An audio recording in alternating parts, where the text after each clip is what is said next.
I didn't know. I didn't know all this stuff was going on. I was 23 years old. I'm from Denmark. Like I said, I've traveled the world a fair bit, probably more than the average young person had at that point. I've been in school. I've followed the news. Yeah. I wasn't living under a rock, and still I completely felt like I did, because no one had ever told me that there was millions of slaves in the world today, that victims of human trafficking, that it was happening in every country, that it was so out of control. And I just didn't know. I was completely shocked.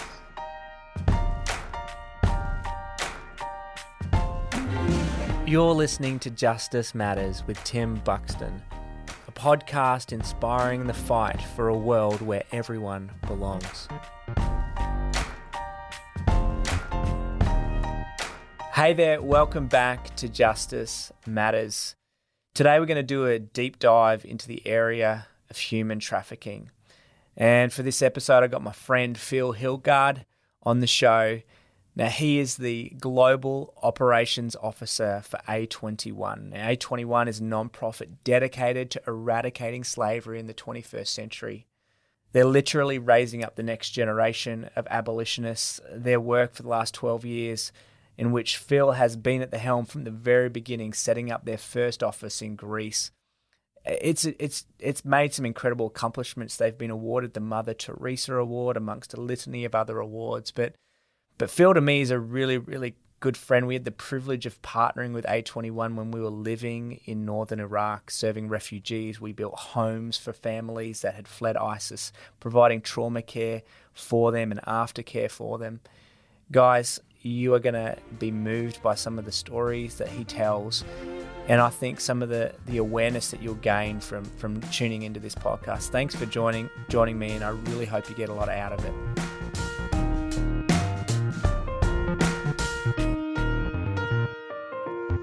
How's it going, Phil? It is so good to have you on the Justice Matters podcast. I can't remember where we were the last time we met, whether it was in the UK, in Iraq, or did we meet in the US? I'm trying to strike my memory fades, but Yeah. No, we've met a few places, and so I think I'm the same. I think the last time was in Iraq in 2017. Okay. Summer 2017. So it's a couple of years ago now. I can't believe how quick the time has flown, and it's so good to see you. I know. Man, we were doing I'm so proud of the work we got to do with you and A21 in Iraq while we were there. Just the homes we were able to build for families that had fled ISIS, and the trauma care we were able to provide. I mean, it was just it was, for me at least, 3.5 crazy incredible years, and I think you were there for a good chunk of that time working alongside us. It was amazing. Yeah, it was. It's absolutely a life highlight for sure. To get to be part of that and to go there. I never thought I would set foot in Iraq. It was always one of those places I guess I wanted to go. I didn't went there just like you did in the same way, moving your whole family there. It was just amazing to come and visit you and to see, the projects that you were working on there. I was blown away. I think I got to go out there 5 times. Wow. And see you guys. And I'm super, super, super proud of what we got to do together. And I love those partnership opportunities. And I think even more so, you just the connection you make personally as well, and with people. You and Sarah and the whole family, they just stand out like incredible people in my world that feel so fortunate to get to meet. And this picture behind me is actually from the second last trip I had out there. I don't know if you remember that, but that's our good friend. That's right. And Nicholas, my friend who came along, took this picture. We were right on the front line there looking out towards Mosul, and this area had just been freed like within a few weeks. And I know. And, literally the front line of ISIS was literally out on the horizon there. And then seeing this shepherd that came back with his sheep walking out of the desert, basically, I'll never forget that. That's so true. Oh man, I remember that so vividly. There was families literally, they were Yeah. on in tents that had just got out, and Yeah. you know, we were there with some water and some basic Yeah. supplies as they Hmm. met them and screened them to make sure that they weren't a part of ISIS and that they could actually come into the region, Kurdistan, where we were. Yeah. Gosh, that's right. I can't believe you've come over 5 times, but obviously kind of makes sense with like you said, the Yeah. friendship we have, Mhm. and the way I've looked up to you. I remember when you first came out on your first trip, we were sitting in my living room on the floor, and you're telling us about your work in Greece and this incredible facility you've turned into a shipping container into a water station, and some of the great stuff you were doing there, and oh gosh, it was just so fun, to work together and I get to know you over the years, and I really appreciate you coming on to talk some more. Absolutely. Yeah, and share a Yeah. bit about the work. Obviously, A21, we'll get into that, but I really kind of Yeah. want to make this personal at the beginning and just ask you, Hmm. where did it become personal for you? This issue of orienting your life, of being passionate about justice and fighting Hmm. for injustice that's happening to other people. Where did it start for you, Yeah.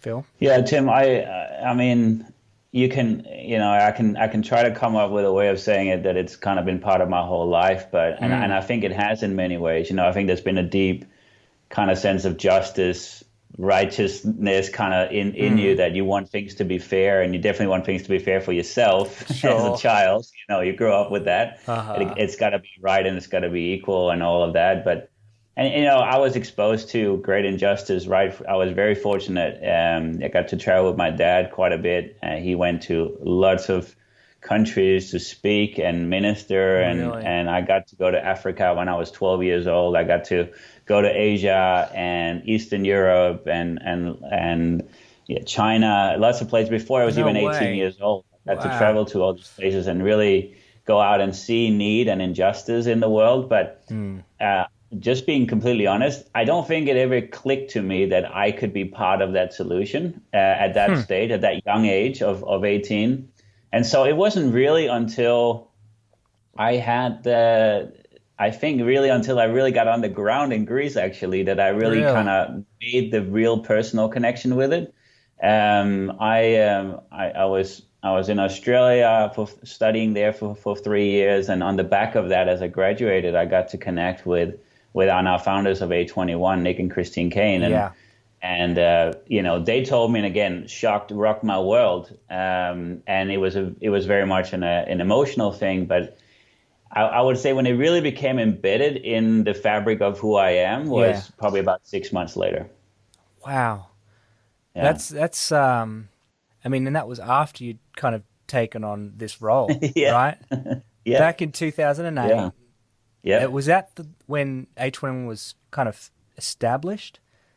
Yeah. So when I was kind of introduced to the whole thing, it hadn't been really it had been announced, the concept, but I don't think there was even a website at that point. I mean, Oh, wow.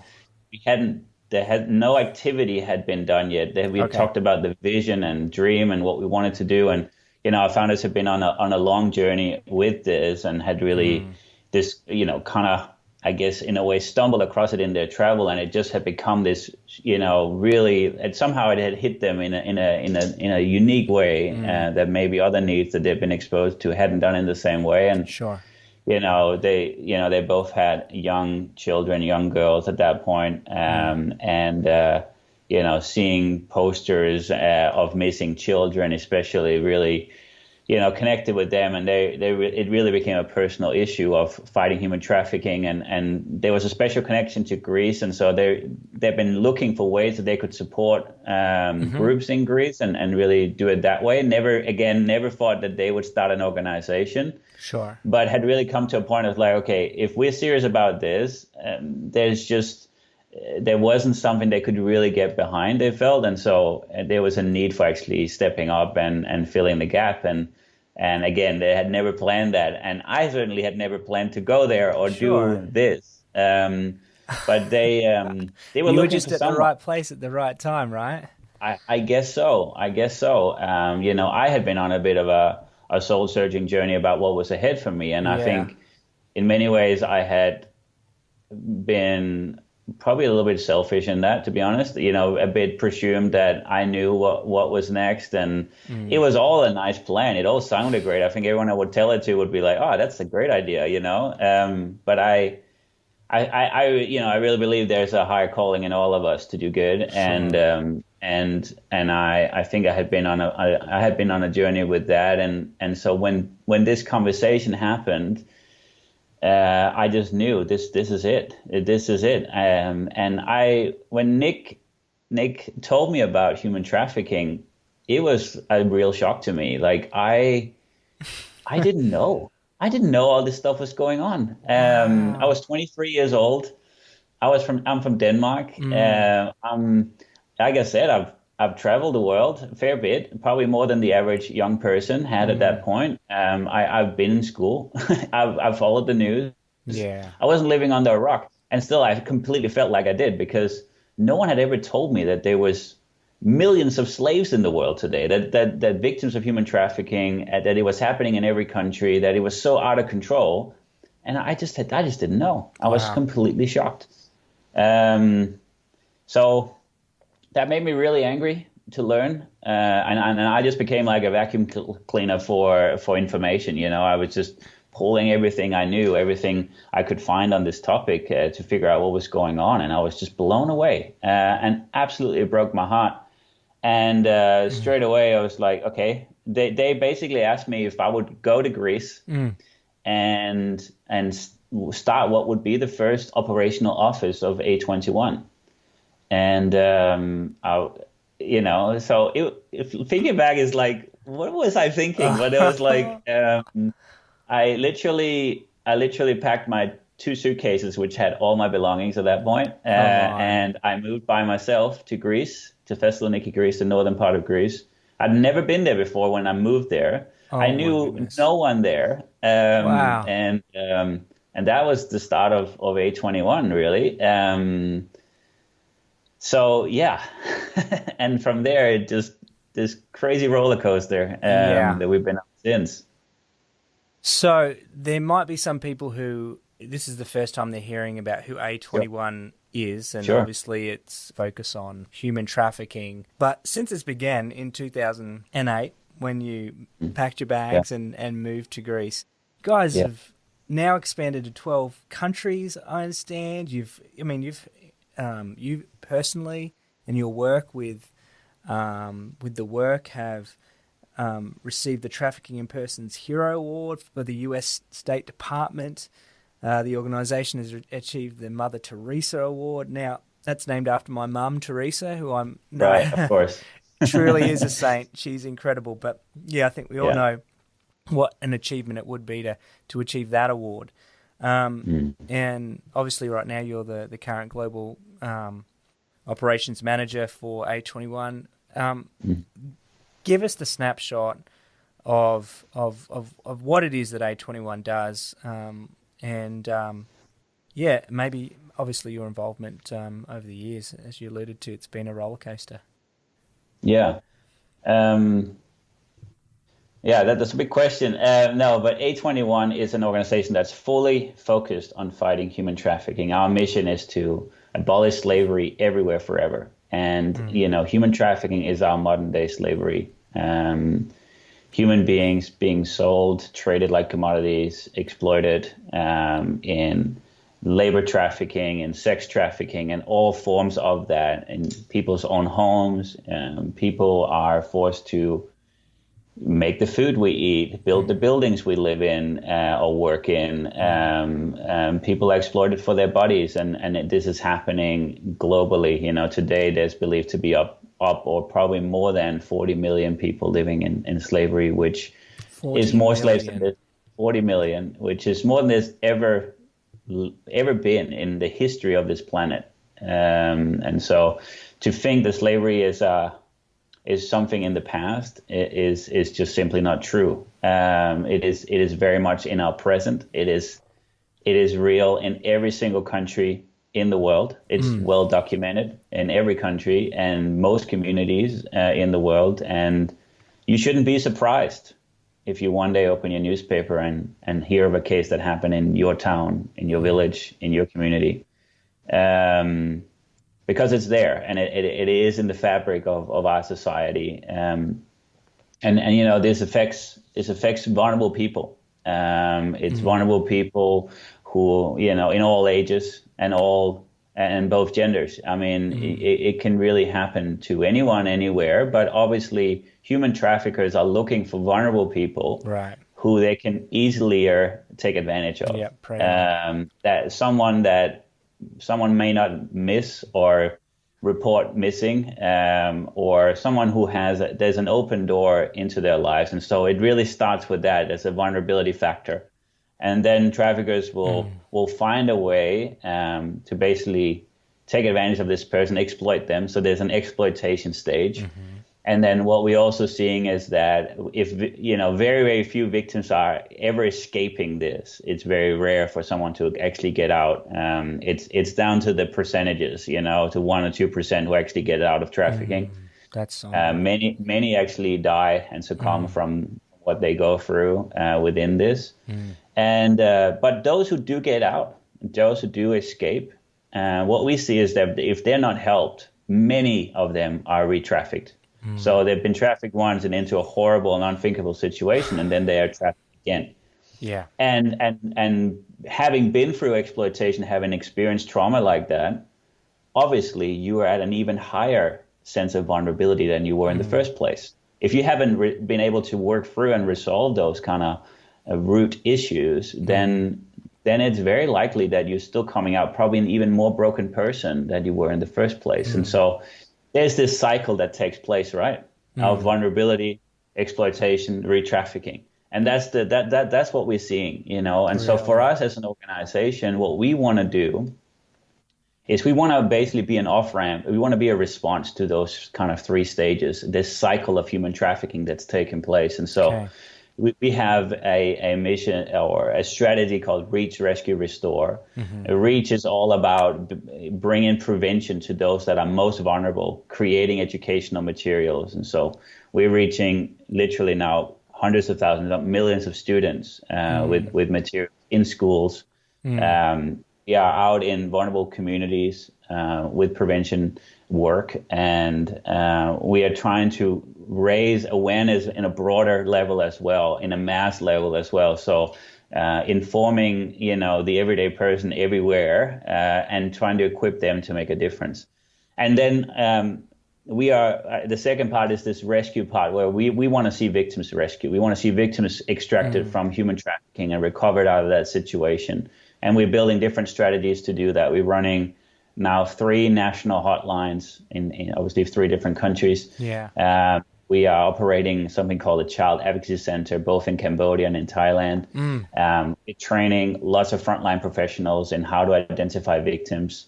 We are actively involved in operations to see victims come out. And then finally, in the response to the re-trafficking, we are very focused, and that was the first thing we started with, was our restoration work. We want to see survivors of trafficking not just escape trafficking, but actually come out and find a sense of wholeness. And we really believe that's possible. And given tools to actually live a good life, a successful life, where they are not forever a victim, but they can become a survivor and they can overcome the things that they've gone through, and we can give them some tools on that journey. And so that's a primary focus for us is to do that, and that is really the only way that we don't see this cycle continuing. And so very strategically trying to play our part in this issue. Justice Matters is brought to you by You Belong. If you'd like to learn more about their work, empowering refugees to integrate and thrive in Australia, head on over to youbelong.org.au. There you'll find ways to get involved, volunteer, and financially get behind the several initiatives they've got going on. There's also a stack of articles and blogs that you'll find there that are really informative and engaging.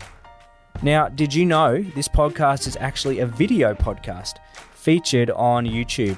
Just search Justice Matters TV on YouTube and watch each episode right there. And while you're there, hit subscribe and get notified each time a new video drops. I mean, I love that kind of whole holistic approach, right? Where it's not just, you don't want to just focus on one thing and then realizing you've just got the front door of rescuing someone is big, but then the back door is bigger. That's right. And it's like, it's really critical. And I love the way you've partnered with so many other, whether it be local enforcement groups on the ground or with other agencies, to make sure you're providing that network. It's really only the way it's possible. I mean, without partnership, there's just no way. It's just too big, and no one organization, no one government can do this on their own. And so we need to work together, and that is a huge foundation in our organization, is to how we could work together, just like we were working with you. As I think too, you mentioned kind of this whole idea of vulnerable people is like this main target group. It kind of makes me feel how this isn't just one issue of justice. It's so interconnected. When there are more vulnerable people in society, whether it be through systemic issues of poverty or racism, that means that there's going to be more opportunity for those that want to take advantage. It's not just this compartmentalized, I focus on this one issue. It's all integrated, which, as you were kind of talking, helped me, wow, it's so true. Thoughts on that? There's so many peripheral issues that helps drive this. I mean, there's a reason why we have human trafficking today. There's a reason why it's here. It didn't just happen. It's just because there's opportunity too. And traffickers are obviously driven by lots of things. There's a huge profit involved in this. There's a huge money aspect in this as well. That is an organized crime. How much is the industry? I mean, it's like billions. Honestly, no one knows, but the best estimate from the UN is over 150 billion a year. And that's the biggest companies in the world, 3 or 4 combined, to hit that kind of annual revenue, I guess.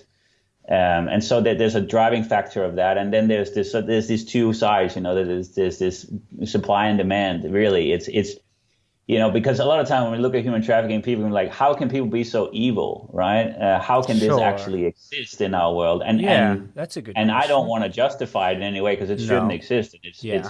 It's terrible, but there is a reason. And when you start understanding that this is an organized crime, it has one purpose, which is profit. The purpose of them is not to ruin people's lives. That's a byproduct of what they're doing. They have there's complete disregard for people's health and well-being in this. But there is a profit that drives it. And right now, human trafficking as a crime is very low risk and high profit. The chances of getting caught is unfortunately way too low. And the consequences of being arrested are even lower. Prosecution of traffickers. How so? Well, let me try to explain it if we can, because it's like, well, obviously, if you're someone who is a slave trader, essentially, if you're someone who is, exploiting another human being, then surely our justice system will pick that up. Well, it's a real challenge for our justice systems to actually prosecute these cases. If you think about it, in every other case, in every other kind of crime, you usually have several things. You have some evidence of that crime happening. Or something. you have a victim of the crime. You have a witness of the crime, and you have some kind of piece of evidence, right? And that's usually how law enforcement would deal with a crime. And so what do? We interview the witness and then we send them off. We send the victim of the crime is usually someone else, and they kind of get some comfort somewhere, and then we have the evidence of the crime, some kind of material evidence that we usually put in a Ziploc bag and put in the storage room. At least that's what I've seen on the movies, right? And the problem with human trafficking is that all of those three components is one person. Oh wow! It's one person. Often the victim of human trafficking is the only witness that's willing to cooperate with law enforcement. It is the victim of the crime, and they're also their own body typically are the evidence of the crime. And and then when you can then add adolescence to that. You can then add being a child to that, or a young person, which is majority of these cases. You can see how the challenge of, an illegal gun, illegal weapon, an illegal drug, they can't talk. They are a thing. And it's black and white. If I catch you with that, it was on your possession, you're guilty. But a person, a human being, can be manipulated, threatened, you can have an influence on their response. And so if they are all those three components, it's very intimidating for a victim to stand in court, to face the person who absolutely ruined their life and had some kind of power over their life. Right. And then for that person to have justice, especially if they're usually a foreigner, they don't speak the local language. There's so many issues that result in so low prosecutions of victims of human trafficking and actually traffickers going to prison. We don't have statistics on this, really. There's really outdated data when it comes to how many traffickers are actually going to jail. But the oldest and one we have, the newest one we have is like 10 years old, and it was here in Europe, and it suggested that 1 in 100,000 traffickers would actually be sentenced for their 100,000. That's 0.001%. This is alarming. So, honestly. Yeah. So hopefully those statistics have changed today and they're better, but there's no way that they are the way they should be. And we see this is a battle, So for us in doing aftercare and looking after survivors of trafficking, it's a primary focus to actually, represent them, making sure there's a fair trial, making sure there's a good translator, making sure we have good lawyers, making sure that everything is followed through. Right. And, we have seen now 142 traffickers sentenced to prison. We've won 83 court cases. They've had a combined sentence of, I just found 2,600 years. And received fines of $3.5 million in fines for their crimes. And so this is important. These are important. Every single court case is like a miracle. Oh, you know, when you see that happen. And because it means that this trafficker is no longer able to traffic others. It means that it increases that risk of getting involved in this crime every time a case is heard, and we have a result, and it brings great justice for the survivors who are involved. I can imagine, like every one of those victories. I was on I follow you guys on Instagram, and saw your story that you posted up even just for this year, 2020 alone.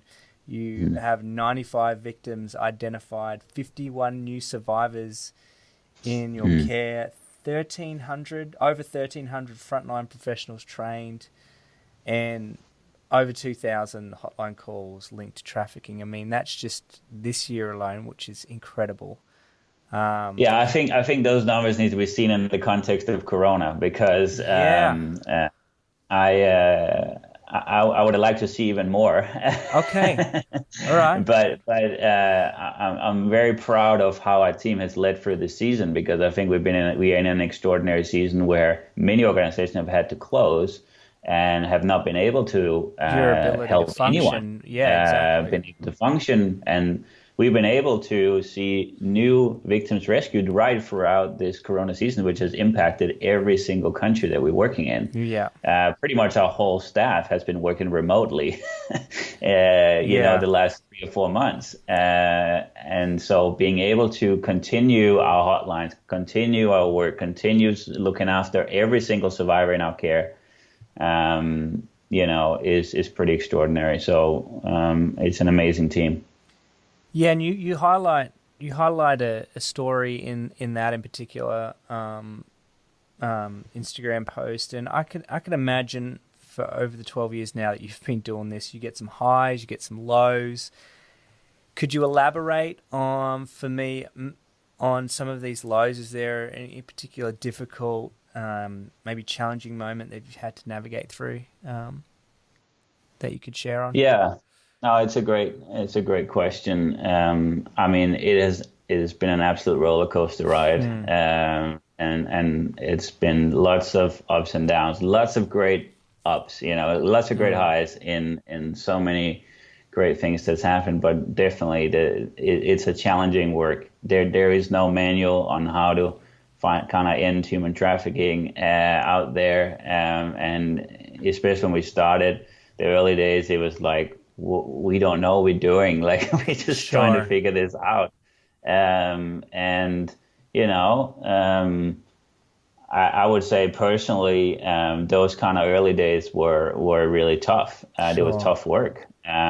We had just low experience. We were trying to figure things out. We had suddenly, very quickly, I got on the ground and landed in this brand new country back in 2008, and then we had nothing, right? And we opened a little office and we made it look good, but we didn't really, there wasn't really much going on.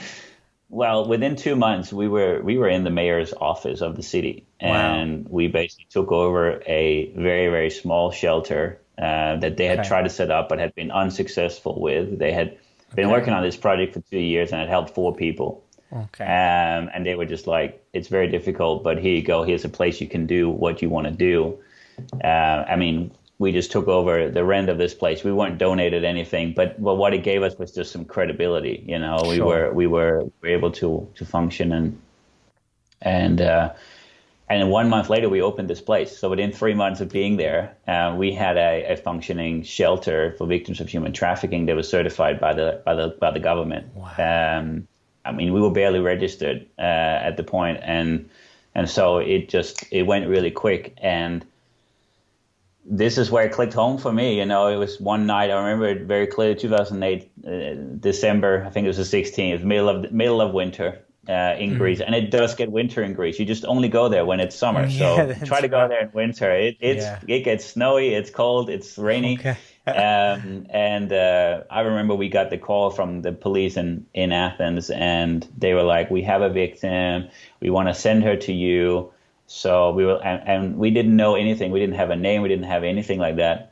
And they put her on a bus by herself for 9 hours.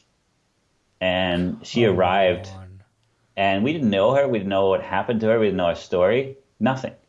And I was standing there with two of my female colleagues, and we went to she arrived at the train station in the middle of the night, 2 a.m., and we tried to look after her. We got her to the home. We looked after her and all that. And I just remember her looking at me like, what is this guy doing here?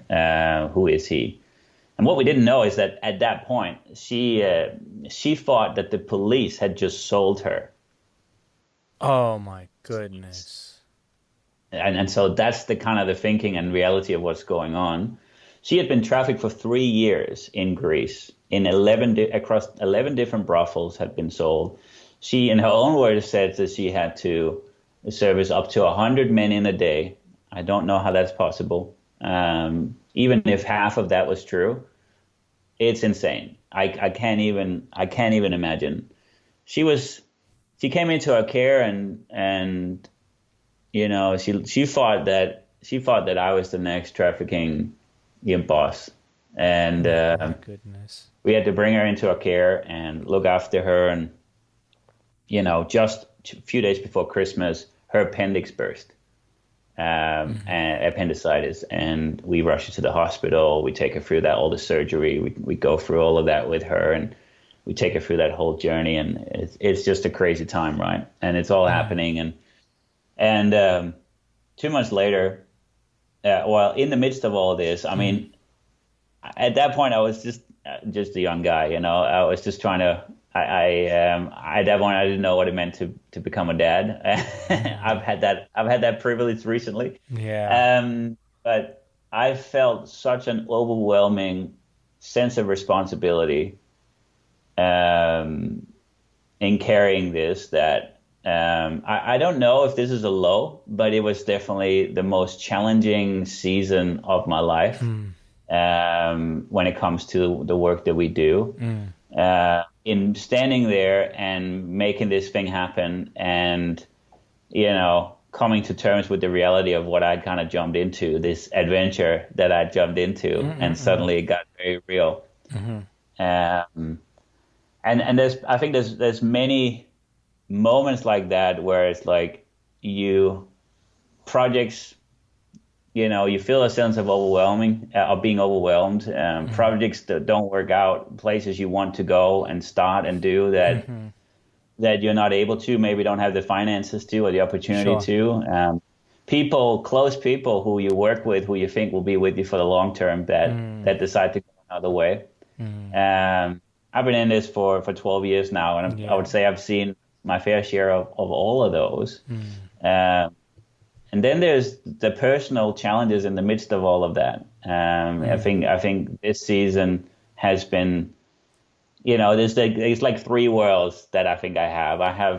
There's the world, all right, the world we live in. Yeah. There is my own personal world, and then there is my organizational world, the world I'm a part of with the organization. And I would say these last 4 months has been tough for all three. It's like, really? And I think many can relate to this, you know, like you feel like the whole world is on fire because all those three worlds are just, there's pressure on, there's challenges, there's things to overcome.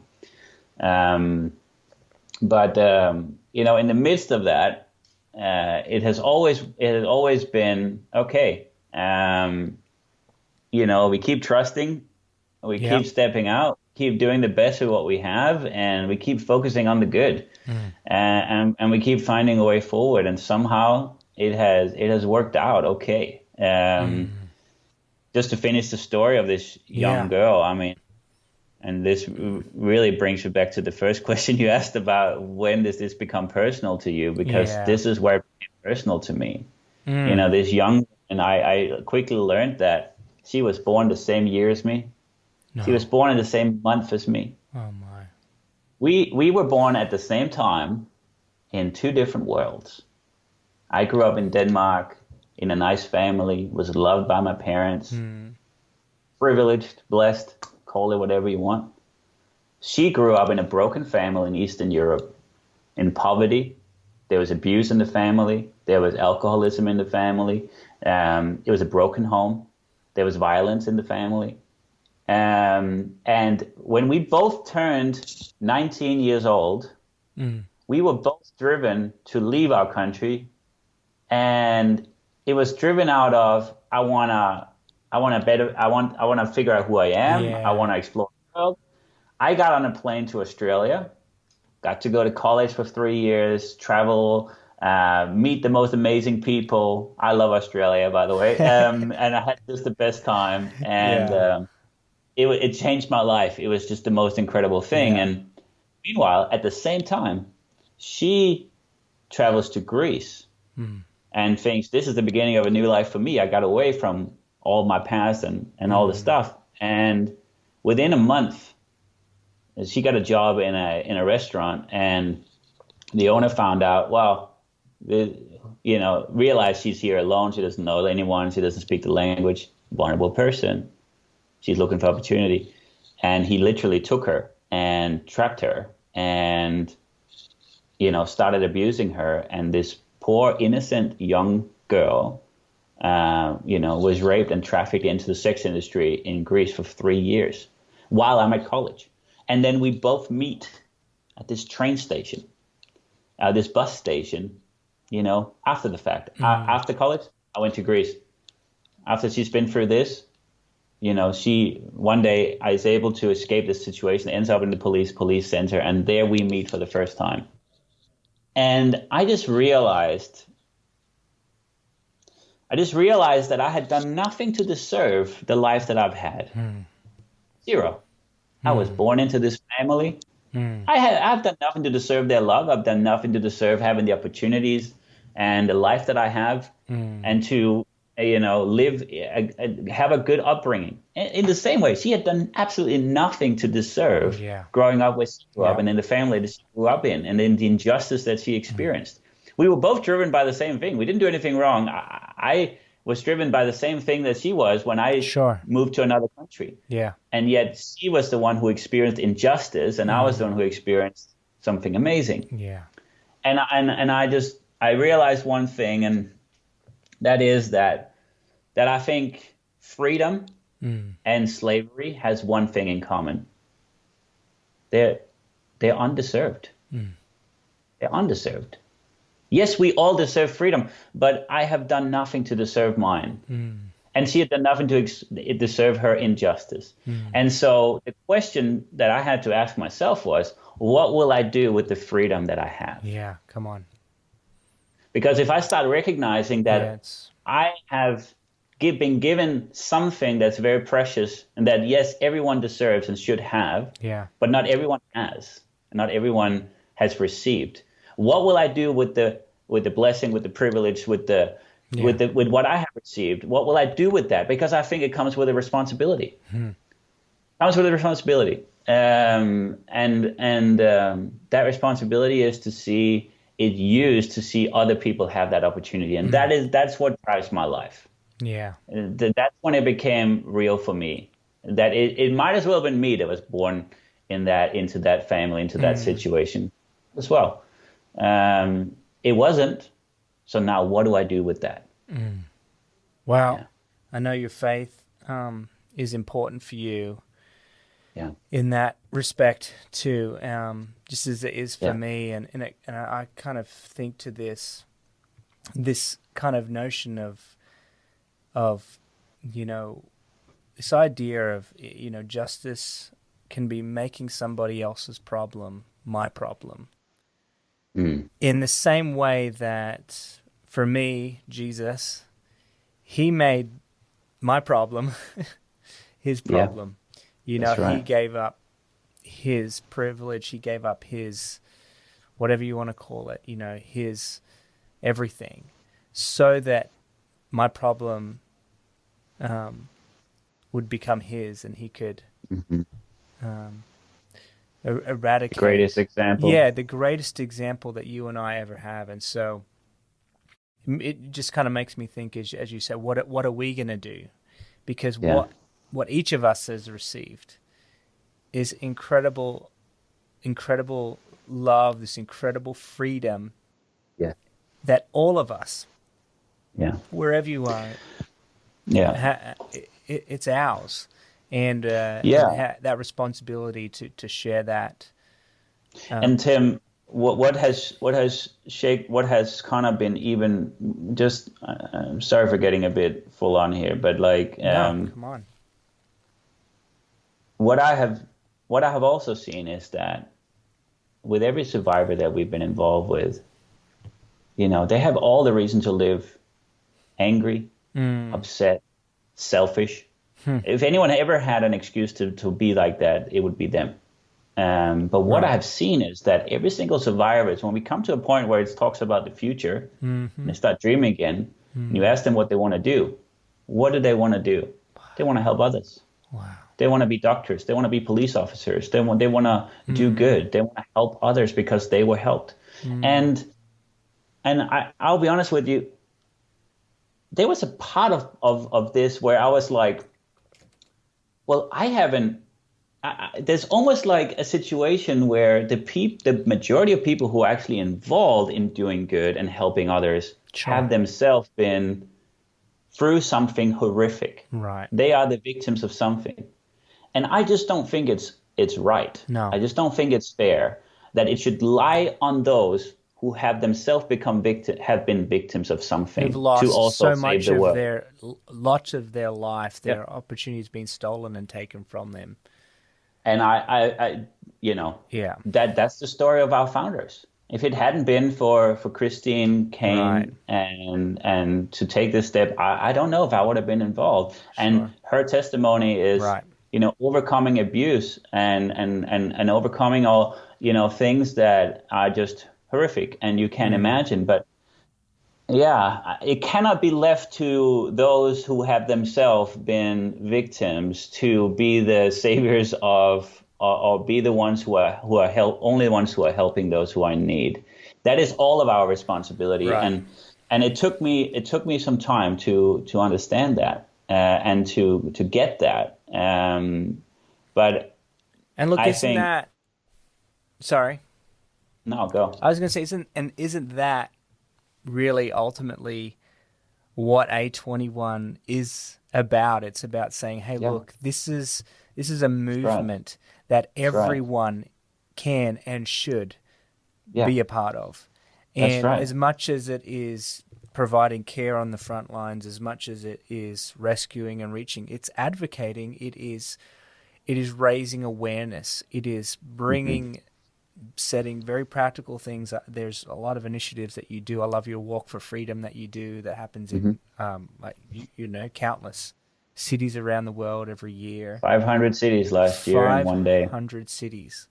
Um, Yeah, 50 countries. Yeah. Everyone's got what, duct tape on their mouth, is that right? And they walk silently. I We, forget. we've taken some of that off because it got a bit intense in some places Sure. and got a bit misunderstood. But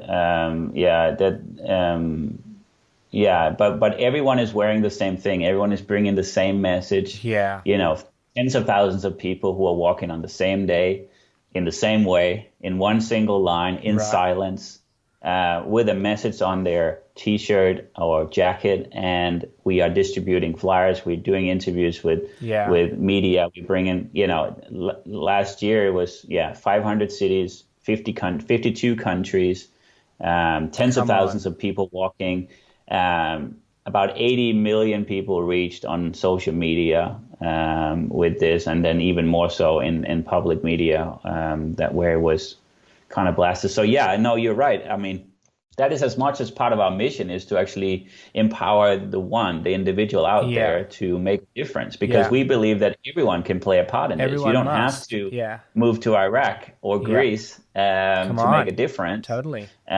You can make a difference where you are, because why? Well, first of all, human trafficking happens everywhere. Everywhere. And secondly, it's relevant to everyone in the world to hear this message. If if we all were aware of human trafficking, it could simply not exist at the scale that it does today. And if we were all playing our part in using our voice, in using our resources, in using time and so on, using our own platform to make a difference, man, we could really see change in this world. And that's the bigger change that needs to happen. And so, yeah, our website is full of So much resources. information. Oh my gosh. Yeah, I mean, and that is often the first step, right? Like you said, you became aware of it and you just decided I'm gonna knuckle down yep, and do some research. And when you right, realize, wow, the things I purchase and my purchasing power can influence whether yeah, this human yeah, trafficking, disease, virus, whatever you want to call it,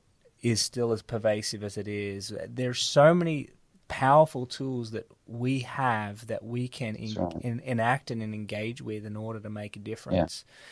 yeah. Um, yeah, Yeah, I mean, I can, you know, we are an organization that's like funded on individuals giving, you know, it's yeah, people giving donations that make this possible. And all the work that we've done and all the expansion that we've seen has been possible because people have believed in our mission and has been wanting to give towards it. So that's significant.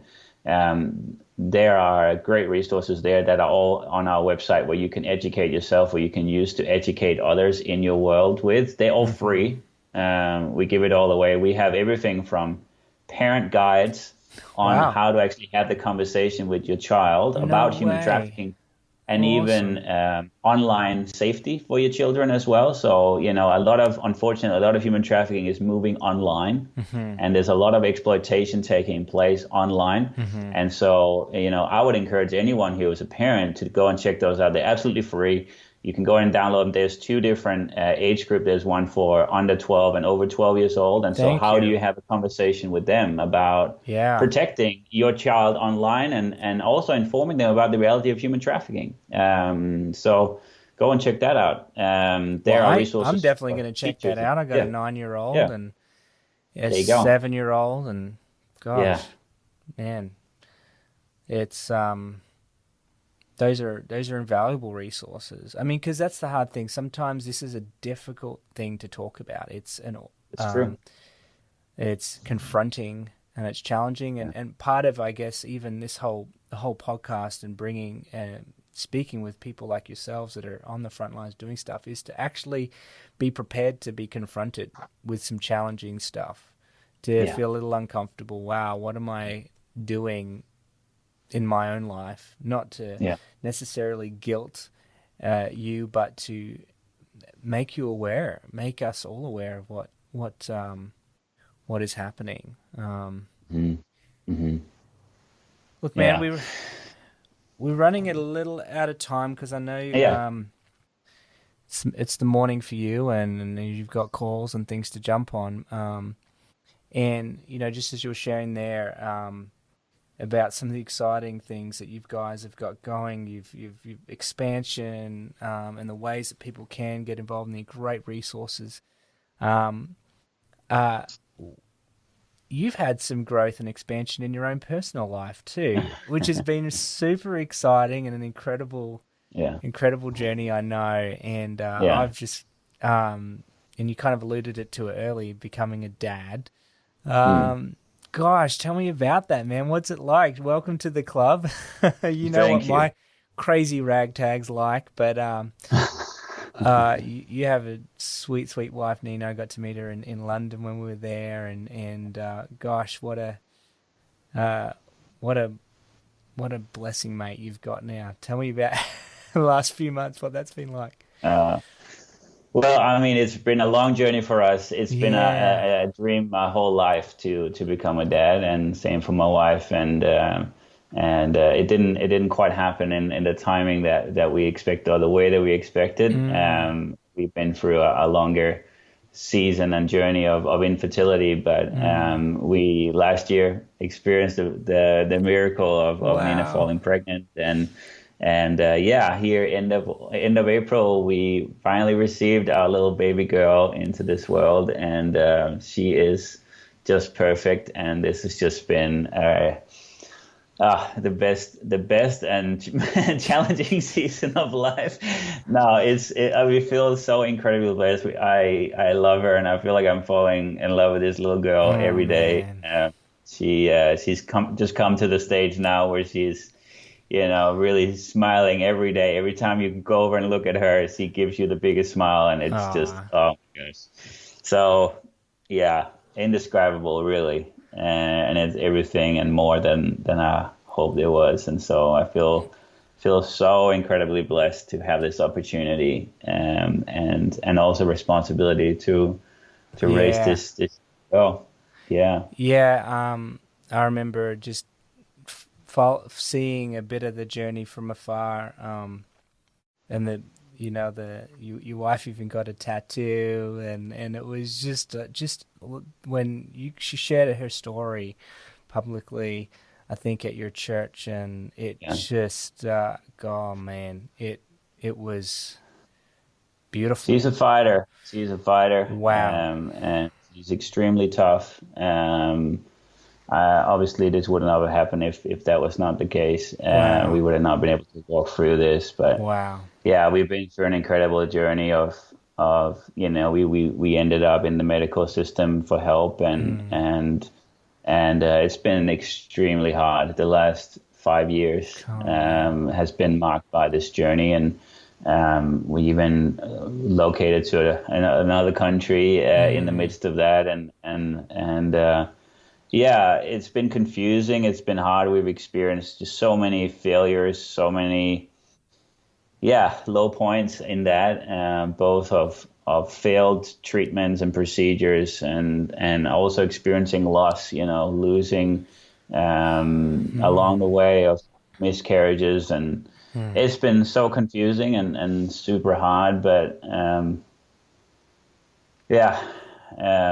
we're just so thankful for Man. what we have, and that it's possible. And even through the pregnancy, there's been lots of complications, but really.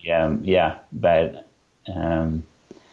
let's just say we've all been in hospital our fair share this year, in the midst of Corona and all of that as well.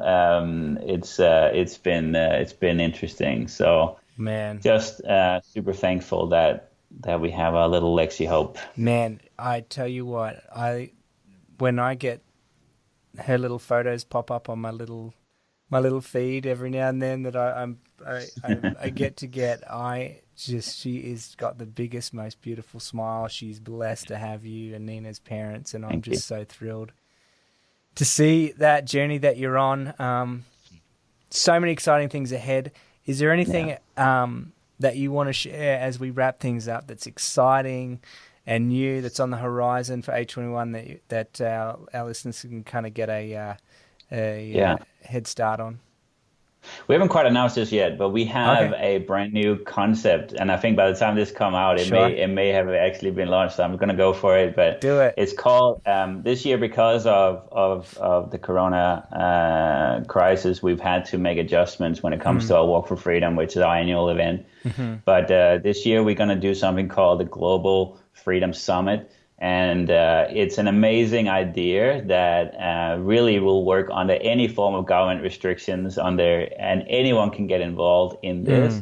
And it keeps a lot of the idea of Walk for Freedom, where it's about us being made aware, about spreading awareness in our world, and then taking actions to make other people aware around this. So it's going to be kind of a single day focused around October 17th.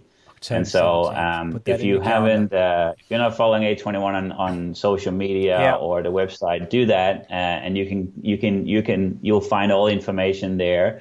Over the next little season, we're going to start rolling this out, and we're just believing that it's going to be a real statement real stake in the ground when it comes to, this generation. We believe that slavery can end, and that we can see an end to human trafficking, and that, we can live in a free world where people have freedom and are not trapped under this atrocious injustice. And so, your voice matters in that, every single person out there. So I really hope that many people will find a way to be part of that. There's many ways to get involved in that. And really, there's a way for everyone to get involved, no matter what your situation may be at the time. So I look forward to see that go out there. And so that's a big one that's coming up. Oh, it's exciting. We're really excited. Awesome. So October 17th, they can follow. I mean, definitely follow you guys on Instagram. I love the updates I get. What's the handle for that? A21.org is our website. At A21, A21 on Instagram. Easy. Then find us there. We're also on Twitter and Facebook and all that. But you can find us that way. So go to the website. Great resources for your family, for your own education. And there's so many ways you can support, donate, and just get behind this incredible work that you guys are doing. Man, you're a blessing. You're amazing. You're an inspiration to me, and I'm so glad and grateful for the time we had to catch up. It's been a great excuse to have this podcast just so we can talk some more. And don't be surprised now that I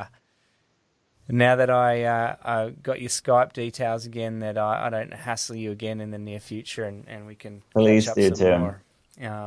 Tim, you are one of the few real people that I look up to, in my life, and the way that you guys have lived your life and are living your life is just an incredible testimony to how I want to live my life. And so you are an incredible example for me and for many others I know.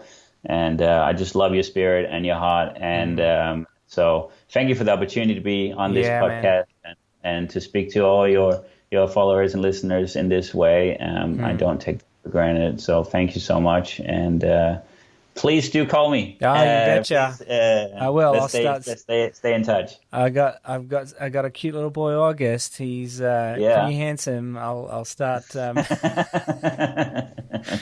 I see. Yeah. Anyways, look, mate, I'm gonna let you get out of here and get to your family and get your day going. Thanks again, mate. We'll talk again soon. You. Yeah. Thanks, Tim. Take care.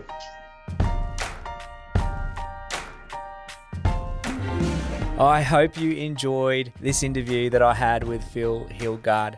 He's an absolute legend, and I'm just so grateful that I got to share not only him, but the incredible work that he leads with A21 with you today. If you'd like to learn more about the work of A21, head on over to their website. It's very simple. It's a21.org. And you can also learn about this exciting new event that they've got coming up. It's called the Global Freedom Summit. It's happening on October 17th. It's about gathering people globally to take action locally to address human trafficking and to abolish slavery everywhere. Definitely jump on, join in and be part of that work. They're an incredible organization. Now, if you want to hear the rest of the conversation that I have with Phil, you can actually do that by being a Patreon of this podcast.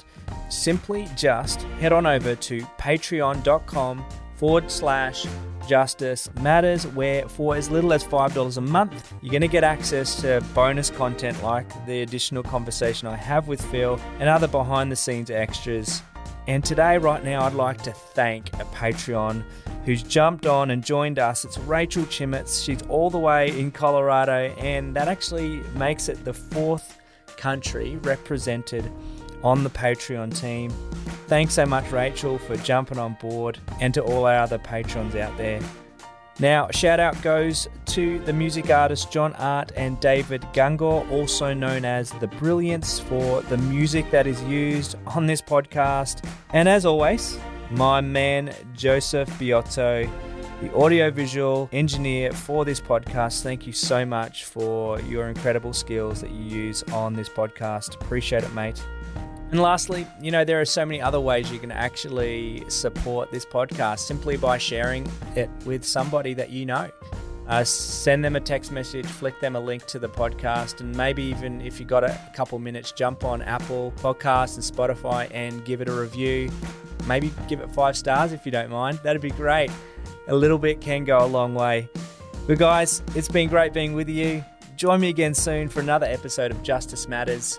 I'm your host, Tim Buxton. Thanks for listening.